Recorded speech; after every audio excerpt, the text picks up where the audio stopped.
Aunque a menudo se considera que los hombres son los líderes de las bandas, la historia revela que las mujeres también han dirigido poderosos imperios criminales.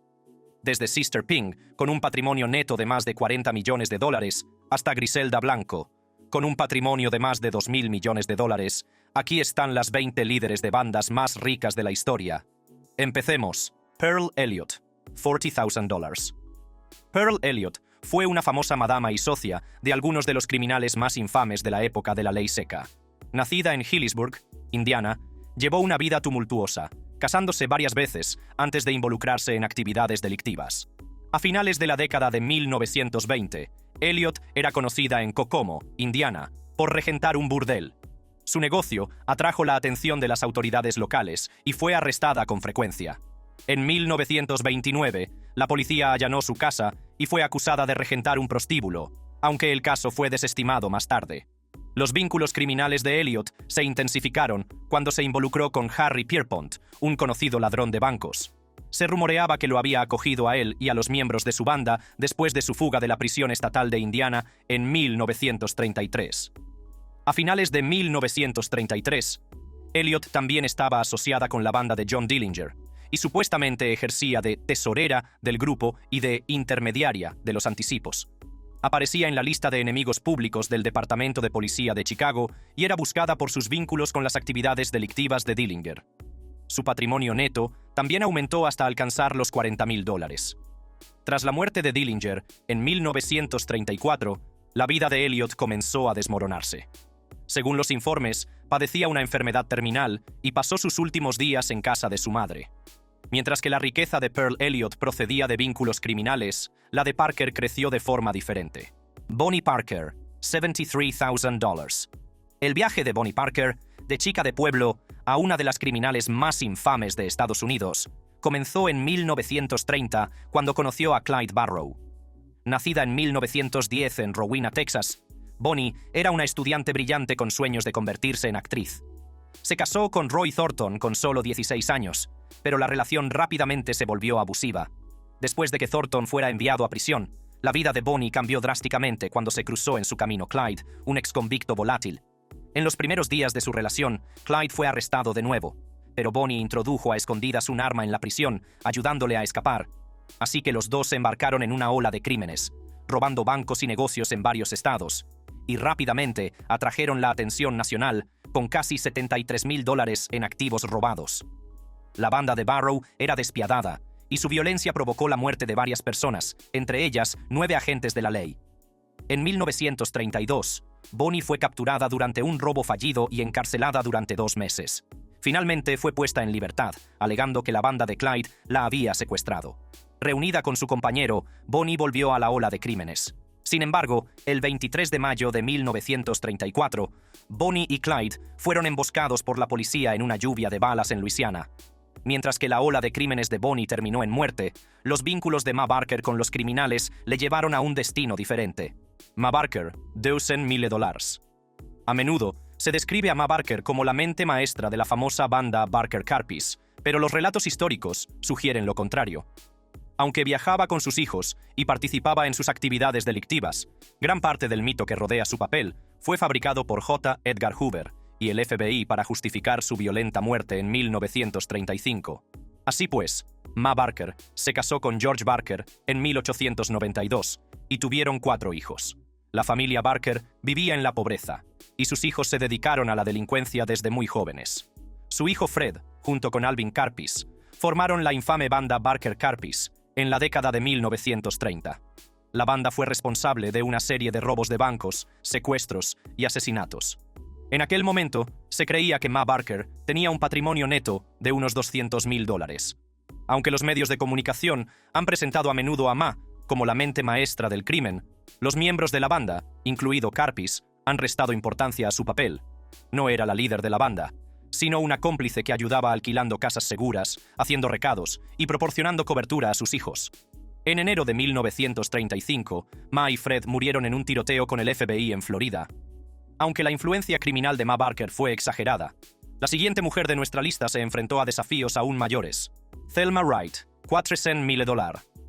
La trayectoria de Thelma Wright desde su educación católica en los suburbios hasta convertirse en una de las principales figuras del tráfico de drogas en Filadelfia, es fascinante. A principios de los 20, conoció a Jackie Wright, un importante mayorista de heroína vinculado a la infame mafia negra. Juntos tuvieron un hijo, Jakim, pero en 1986 ocurrió una tragedia. Jackie fue asesinada, dejando a Thelma con la decisión de alejarse del mundo criminal o seguir los pasos de su marido. Sin muchas opciones, Thelma tomó el control, ascendiendo rápidamente en el comercio de heroína y cocaína entre Filadelfia y Los Ángeles. Conocida como la jefa, construyó una gran red y obtuvo unos asombrosos $400,000 al mes en beneficios. El estilo de vida estaba muy lejos de la mujer que había sido, pero los riesgos eran constantes. En 1991 se vio envuelta en un tiroteo entre bandas, y poco después estuvo a punto de ser capturada por la policía. Ese mismo año, Wright decidió dejar el mundo de la droga para siempre.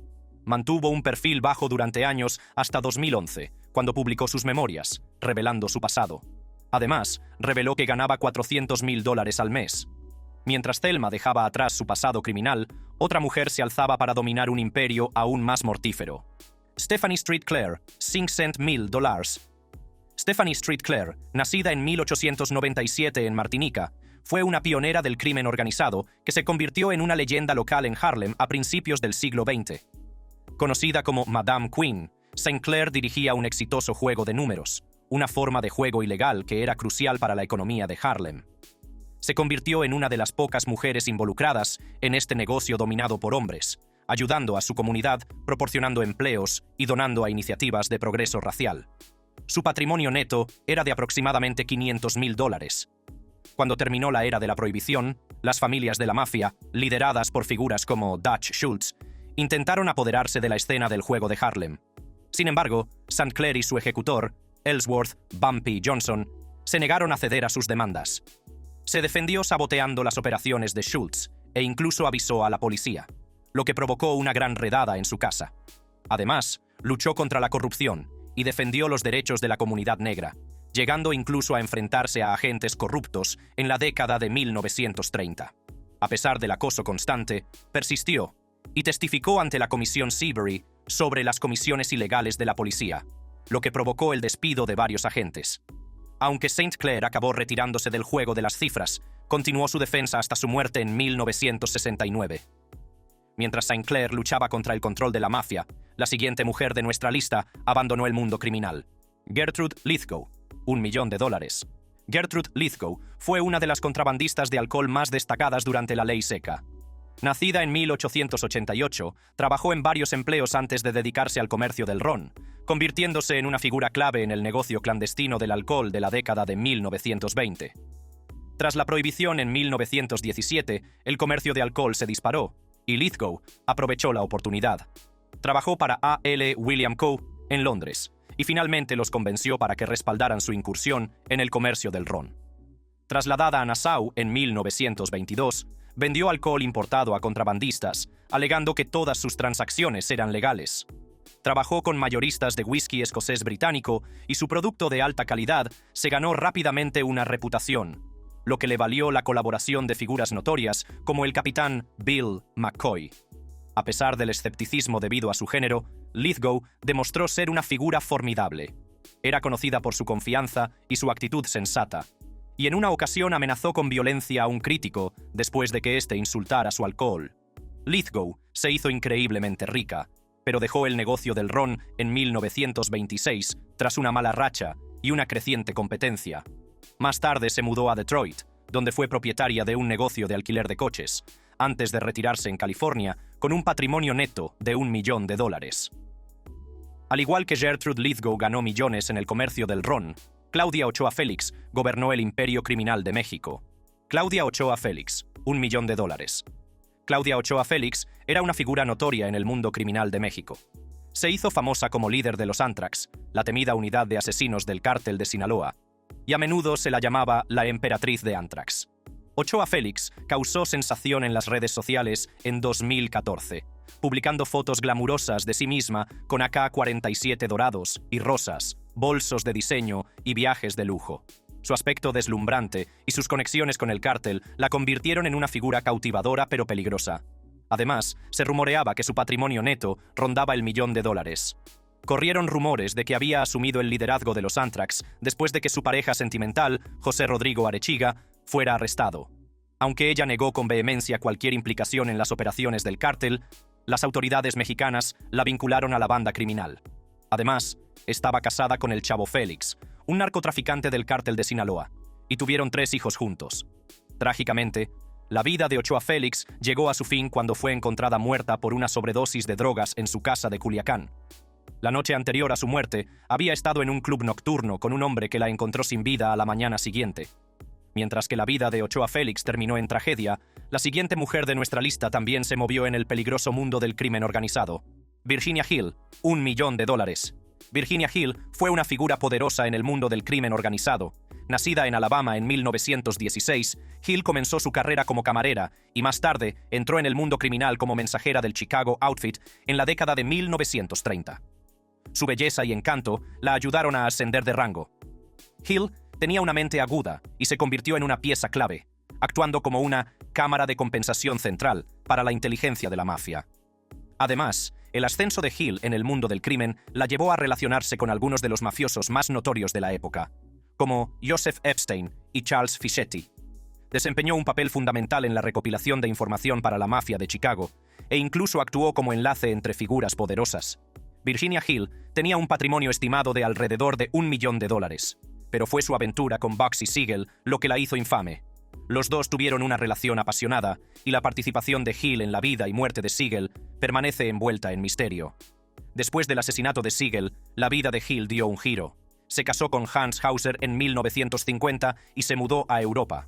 A pesar de su glamuroso estilo de vida, la historia de Hill terminó trágicamente en 1966, cuando murió de una sobredosis de somníferos en Austria.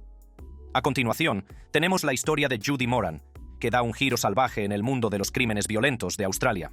Judy Moran, $1 millón. Judy Moran fue la infame matriarca de la familia criminal Moran en Melbourne, Australia. Se convirtió en una figura clave en las notorias guerras de bandas de la ciudad, que provocaron múltiples asesinatos dentro de su propia familia. En otras palabras, la vida de Judy estuvo marcada por una gran tragedia y violencia. Se casó con Leslie Johnny Cole en 1963, pero después de su asesinato en 1982, comenzó una relación con Louis Moran, con quien tuvo 2 hijos, Mark y Jason. Sus 2 hijos fueron asesinados en 2000 y 2003, y en 2004 también mataron a Louis. En 2009 salió a la luz la implicación de Judy en otro asesinato. Su cuñado, Desmond Tuppence Moran, fue asesinado a tiros, y Judy fue detenida en relación con el crimen. La policía descubrió un alijo de armas y otras pruebas que la vinculaban con el asesinato. A pesar de mantener su inocencia, fue declarada culpable y condenada a 26 años de prisión en 2011. Judy también escribió una controvertida autobiografía que detallaba su vida en el mundo criminal y la muerte de sus seres queridos. A pesar de sus antecedentes penales, su patrimonio neto aumentó a $1 millón después de vender su propiedad. Mientras que la vida de Moran estuvo marcada por la pérdida y el crimen, la siguiente figura de nuestra lista se labró un camino de poder despiadado. Xi Kaiping, $2,5 millones. Xi Kaiping era una conocida líder de una banda de mujeres de Chongqing, China. Condenada en 2012, fue sentenciada a 18 años de prisión por liderar una organización criminal involucrada en juegos de azar, encarcelamiento ilegal y soborno de funcionarios. El reinado de Xi sobre el mundo criminal estuvo marcado por tácticas brutales, como la paliza a un agente encubierto y su lujoso estilo de vida, que incluía 16 amantes y una serie de garitos. Sus actividades delictivas le reportaron alrededor de $2,5 millones. A pesar de sus delitos de alto perfil, el poder de Xi se vio reforzado por sus conexiones familiares, entre ellas su cuñado, Wen Qiang, un ex subjefe de policía que presuntamente encubrió sus actividades delictivas. El caso de Xi salió a la luz durante una importante ofensiva contra el crimen organizado en Chongqing, que también supuso la detención de numerosos funcionarios y empresarios. Además, la ofensiva reveló los profundos vínculos entre los funcionarios corruptos y el AMPA. Este tipo de comportamiento no se habría tolerado ni siquiera bajo la dinastía Qing, la última y débil dinastía imperial de China, dijo Bo Xilai, secretario del partido de Chongqing, que ha encabezado la campaña contra la delincuencia. La sentencia de 18 años de Xi dejó a muchos conmocionados, ya que sus delitos se extendieron a lo largo de los años, lo que puso de manifiesto la corrupción en la China moderna. Mientras el imperio de Xie caía en desgracia, otro contrabandista se alzaba, orquestando una operación a escala internacional. Rafaela D'Alterio, $10 millones. Raffaella D'Alterio, una famosa madrina de la mafia de Nápoles, Italia, era conocida por su despiadado control sobre un clan criminal. El ascenso de Raffaella al poder se produjo tras el asesinato de su marido, Nicola Pianese. En otras palabras, tras su muerte, se hizo cargo de las operaciones de la familia, que incluían dirigir lucrativos cárteles de la droga en la violenta ciudad de Nápoles. Además, sobrevivió a un intento de asesinato 3 años después. A pesar de ello, el control de Raffaella sobre el clan creció, lo que le valió el apodo de «La Gran Gatita». Su familia era conocida por su extravagante estilo de vida y a menudo volaban a Montecarlo para ir de compras. El clan D'Alterio estaba involucrado en extorsión, tráfico de armas, robo y tráfico de drogas, todo ello mientras usaba la violencia para eliminar a sus rivales. Estaban profundamente arraigados en la Camorra, una organización mafiosa que genera más de 130.000 millones de libras esterlinas al año, con las drogas, la falsificación y la eliminación de residuos. Además, Raffaella tenía un patrimonio neto de $10 millones. Sin embargo, a los 46 años, fue arrestada junto con otras 65 personas en una dramática operación policial que incluyó agentes armados, helicópteros y perros rastreadores. Entre los objetos incautados se encontraba un Ferrari rojo con una matrícula de oro macizo y un lujoso regalo para el novio de su hija. A pesar del control inquebrantable de Raffaella sobre el AMPA de Nápoles, otra mujer se alzaría en una ciudad diferente. Jemaker Thompson, $10 millones. En la década de 1980, Jemaker Thompson se convirtió en una figura clave en el tráfico de cocaína durante el apogeo de la epidemia de crack en Los Ángeles. Desalojada de su casa a una edad temprana, Thompson se asoció rápidamente con Anthony Mosley. Juntos, dirigían un rentable negocio de cocaína, que más tarde se expandió al crack. Trágicamente, Mosley fue asesinado mientras lavaba su coche, pero Thompson siguió adelante, construyendo su imperio en todo Estados Unidos e incluso lanzando un negocio de peluquería para famosos. Durante ese tiempo, su patrimonio neto aumentó hasta un total de $10 millones. Pero su caída se produjo cuando empezó a salir con un hombre llamado Cheese, que la traicionó tras su ruptura, lo que la llevó a ser arrestada. En fuga durante 2 años, el reinado de Thompson terminó cuando fue capturada en la graduación de 6º grado de su hijo en 1993. Condenada por tráfico de drogas, fue sentenciada a 15 años de prisión. Durante su encarcelamiento, Thompson encontró la fe y se convirtió en ministra evangélica, ayudando a otros reclusos. Fue puesta en libertad en 2005 tras cumplir 13 años y ahora dirige Second Chance Ministries en el centro sur de Los Ángeles, ofreciendo a otros un camino hacia la redención. Thompson también es autora de Queen Pin, a memoir, publicado en 2010. A continuación, tenemos el meteórico ascenso de Marlory al poder del crimen. Marlory Dadiana Chacón Rosell, $10 millones. Marlory Chacón Rosell fue una narcotraficante guatemalteca que se hizo tristemente famosa por trabajar con grupos criminales mexicanos como los Zetas y el Cártel de Sinaloa. Desempeñó un papel fundamental en el tráfico de cocaína a Estados Unidos y fue una de las lavadoras de dinero más prolíficas de Centroamérica. Chacón comenzó su carrera criminal a principios de la década de 2000, lavando dinero para redes de drogas colombianas. En 2004, estaba trabajando con el poderoso clan Lorenzana y amplió sus operaciones para incluir el tráfico de toneladas de cocaína desde Colombia, a través de Centroamérica, hacia Estados Unidos. Las autoridades la llamaban la lavadora de dinero más activa de Guatemala, coordinando los envíos con precisión. Tras años huyendo, Chacón se entregó a las autoridades estadounidenses en 2014. Enfrentándose a 26 años de prisión, cooperó con los fiscales, ayudando a desmantelar redes de tráfico de drogas en Guatemala, Colombia y México.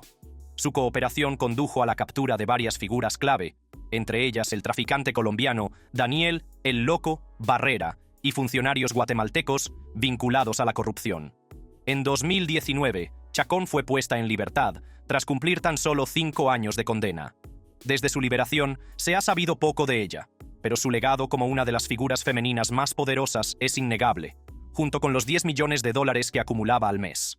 A continuación, tenemos a Enedina Arellano Félix, que tomó el control del cártel de Tijuana. Enedina Arellano Félix, $14 millones. Enedina Arellano Félix fue una figura clave en el mundo criminal de México. Como hermana de varios líderes del cártel de Tijuana, Enedina desempeñó un papel fundamental en las operaciones del cártel, especialmente en el blanqueo de dinero y la gestión financiera. En la década de 1990, mientras sus 6 hermanos dirigían el cártel, Enedina trabajaba entre bastidores, ayudándoles con las finanzas.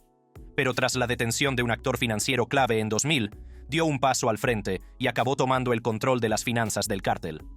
Cuando su hermano Eduardo fue arrestado en 2008, Enedina se convirtió en la líder del cartel junto con su sobrino, Luis Fernando. Desempeñó un papel crucial en el mantenimiento de las operaciones y alianzas del cartel, incluso después de que muchos de sus hermanos fueran capturados o asesinados. También tenía un patrimonio neto de $14 millones. A diferencia de sus hermanos, que favorecían las tácticas violentas, Enedina adoptó un enfoque más empresarial, centrándose en las asociaciones con otras organizaciones criminales. El Departamento del Tesoro de EU la sancionó en virtud de la Ley de Designación de Cabecillas Extranjeros del Narcotráfico en 2000, calificándola de figura importante en el tráfico de drogas. Hoy en día, sigue siendo una de las mujeres más poderosas e influyentes del mundo criminal. Al igual que Enedina, Sandra construyó un vasto imperio criminal, aunque el suyo se extendió por varios continentes. Sandra Ávila Beltrán, $15 millones. Sandra Ávila Beltrán fue una de las narcotraficantes más infames de la historia. Nacida en Baja California en 1960, Sandra provenía de una familia profundamente arraigada en el narcotráfico mexicano, con conexiones con el cártel de Sinaloa y el infame cártel de Guadalajara. Su ascenso al poder estuvo influenciado por sus relaciones con varios capos de la droga de alto perfil, entre ellos Juan Diego Espinosa Ramírez, una figura clave en el cartel del norte del Valle de Colombia. El imperio criminal de Ávila Beltrán se extendía por varios países, traficando grandes cantidades de cocaína desde Colombia a México. Se hizo famosa por su participación en el contrabando de drogas y el blanqueo de dinero, amasando miles de millones en ganancias. Además, en el apogeo de su carrera, su patrimonio neto era de $15 millones. Sin embargo, en 2007, tras una larga investigación, Sandra fue detenida en Ciudad de México por cargos de crimen organizado y conspiración. Posteriormente fue extraditada a Estados Unidos en 2012, donde se enfrentó a cargos relacionados con el tráfico de drogas. A pesar de ser una figura poderosa en el mundo de los cárteles, su vida tras las rejas estuvo llena de controversias, incluido un tratamiento de Botox fallido. En 2015, después de cumplir condena tanto en México como en Estados Unidos, fue puesta en libertad y ahora vive en Guadalajara.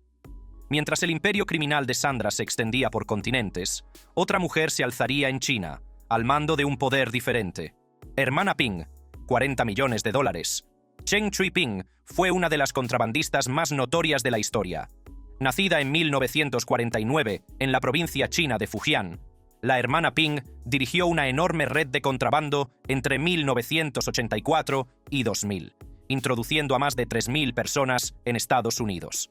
Su operación le reportó más de $40 millones, lo que la convirtió en una de las cabezas de serpiente más exitosas, un término que se utiliza para referirse a los traficantes de personas chinos. Comenzando como una operación a pequeña escala, Ping utilizaba documentos falsificados para introducir personas de contrabando a través de vuelos comerciales. Pero después de las protestas de la plaza de Tiananmen en 1989, su negocio explotó y comenzó a utilizar barcos de carga para transportar a cientos de personas a la vez.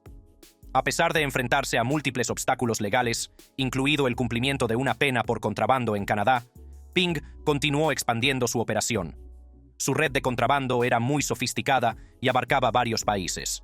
Contrató a matones armados de la infame banda Fuqing para hacer cumplir sus exorbitantes tarifas, que oscilaban entre $25,000 y $45,000 por persona. Sin embargo, su reinado llegó a su fin en 2000, cuando fue arrestada en Hong Kong y posteriormente extraditada a Estados Unidos. En 2006, la hermana Ping fue condenada a 35 años de prisión federal, donde pasó los últimos años de su vida luchando contra el cáncer. A continuación, tenemos a una mujer que prosperó en las sombras, al mando de una poderosa red mafiosa. Rosetta Cutolo, $215 millones. Rosetta Cutolo fue una figura clave en la red criminal italiana de la Camorra. Conocida como Ojos de Hielo, Rosetta mantuvo la organización en funcionamiento durante más de 15 años, a pesar de su apariencia humilde. Mientras que Raffaele, su padre, se hizo famoso por sus declaraciones públicas, Rosetta siguió siendo una líder en la sombra. comunicaba sus órdenes desde la cárcel y gestionaba las operaciones diarias de la NSO, ganándose el respeto y la lealtad de sus seguidores. Su papel fue crucial para evitar el colapso de la organización. Además, su fortuna en la NSO rondaba los $215 millones. A principios de los 80, Rosetta estuvo profundamente involucrada en negociaciones de alto nivel con cárteles de la droga sudamericanos y facciones mafiosas rivales. Escapó por poco de ser capturada durante una redada policial en 1981, logrando huir bajo una alfombra, conducida por un sacerdote. Después de años de esconderse, Rosetta se entregó en 1993. Fue condenada a 5 años por asociación con la mafia, pero fue absuelta de los cargos de asesinato. Su imagen tranquila y modesta ayudó a convencer a las autoridades de que no representaba una amenaza. A pesar de la insistencia de su hermano en que era inofensiva, el fiscal Antonio Laudati reconoció a Rosetta como la verdadera líder de la NSO durante el encarcelamiento de Raffaele. Mientras Rosetta Cutolo gobernaba en la sombra, otra mujer se alzó en Italia, haciéndose cargo de un imperio mafioso con un enfoque estratégico y empresarial. Maria Licciardi, $500 millones. Maria Licciardi fue una de las jefas del crimen más infames de la historia. Nacida en Nápoles, Italia, se hizo cargo del clan Licciardi tras el arresto de sus hermanos y su marido. Su reinado sobre la poderosa organización criminal italiana comenzó a principios de los 90 y duró hasta su arresto en 2001. Conocida por su inteligencia y crueldad, Licciardi expandió las operaciones del clan al tráfico de drogas, la extorsión e incluso la prostitución, rompiendo los códigos tradicionales para obtener enormes beneficios. Bajo su liderazgo, la Alianza Secondigliano creció en fuerza, controlando gran parte de la economía clandestina de Nápoles. También se hizo conocida por su pensamiento estratégico y carisma, dirigiendo el clan con la eficiencia de una empresa multinacional. Cuando estaba en la cima de su carrera criminal, amasó la asombrosa cantidad de $500 millones. La caída de Licciardi comenzó en 1999, después de que un cargamento mortal de heroína causara indignación pública. Esto condujo a una sangrienta guerra con bandas rivales, lo que la obligó a esconderse durante 2 años. A pesar de los numerosos intentos de capturarla, incluido un atentado fallido contra la oficina de un fiscal, siguió siendo esquiva hasta su arresto final en 2001. Fue puesta en libertad en 2009, pero en 2021 fue detenida cuando intentaba huir a España. A continuación, tenemos el imperio de Anna Cristina, que estaba a punto de enfrentarse a su juicio final. Anna Cristina, $600 millones. En el mundo del crimen, una mujer destacó por dirigir una red de prostitutas en el corazón del Upper East Side de Nueva York. Anna Cristina, la llamada Soccer Mom Madam. Una década después del frenesí mediático mundial, Cristina sigue sin pedir perdón. Fue acusada de promover la prostitución después de que una investigación de varios años la relacionara con clientes de alto perfil. Pero Cristina insiste en que no dirigía una empresa criminal.